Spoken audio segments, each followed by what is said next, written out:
dohányzom. Légy szíves, megint ki oda, hát nem lehet nálunk dohányozni. Oké.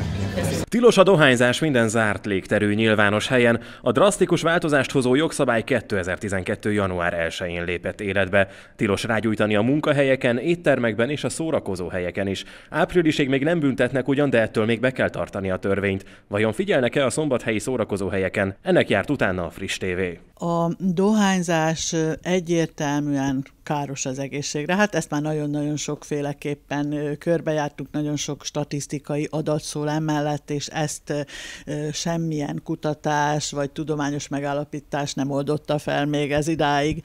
A nem dohányzók védelméről szól elsősorban, de a dohányosok egészségvédelméről is, hiszen a lehetőség, hogy egyre kevesebb helyen gyújthatnak rá, és hát a napi tevékenység közben szinte alig, ez az ő egészségvédelmüket is szolgálja indirekt módon. A dohányosok körében vegyes az új szabályok fogadtatása. Hát az durva, kijárkálni állandóan.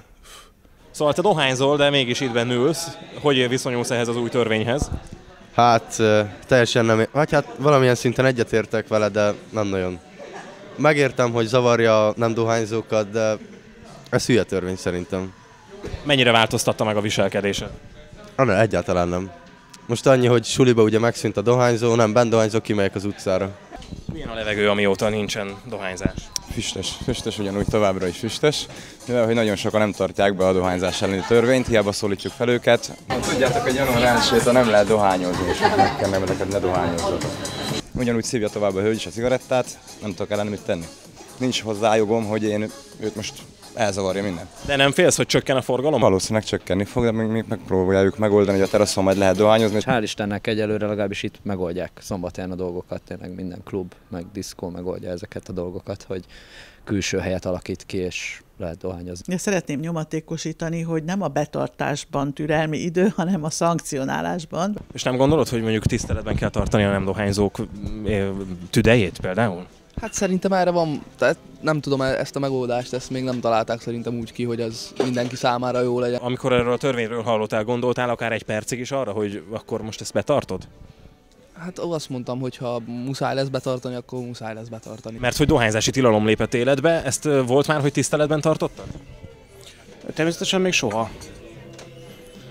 Illetve hát olyan helyekre igyekszem elmenni, ahol engedélyezik a dohányzást. És mit teszel majd áprilistól? Attól tartok, hogy kénytelen leszek visszafogni a dohányzási szokásaimat. Barátod is dohányzik egyébként? Így van, szoktam.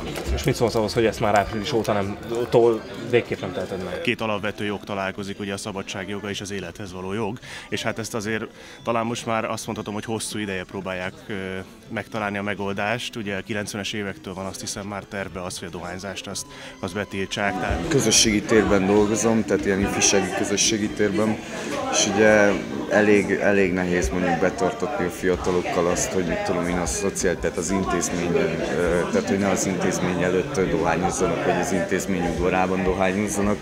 Meg hát eddig is meg volt oldva, hogy külön kijelölt hely, meg tudom én, de most így nincs. Azért az szerintem egy kicsit tré. Ez majd az ilyen talpon álló kocsmáknál lesz probléma, főleg így nyáron. Amikor azt mondom, hogy a részeg alkoholista 10-kor majd ott kint fog hömbölögni a kocsma előtt, kis fröccsével a kezében. A dohányzási szabályok betartásáért felelős személyek egy intézményben munkahelyen, azok 100 000-es nagyságrendű bírságolást kaphatnak, és hát a magánszemély, aki minden tiltás, figyelmeztetés, szabályozás ellenére megszegi ezt, az pedig hát ilyen néhány 10 000 forintos, most hirtelen nem is tudom, 30-tól 50 000 forintig terjedő, 25-től 50-ig terjedő bírság. De meg kell, hogy mondjam, hogy azért igenis, hogy gondot fordítottak erre már korábban is intézmények, egyének is, tehát nagyjából a dohányosok megszokták, hogy szabályok közé vannak szorítva. Szerencsére elmondható, hogy a város klubjainak többségében rögtön átálltak, és általában az is, hogy egy-két kivételtől eltekintve tiltják a zárt légtérben történő dohányzást. Abban pedig a megkérdezettek többsége egyetért, hogy a törvény valódi célja kívánatos, azaz, hogy az emberek elkezdjenek felhagyni a káros szenvedéllyel.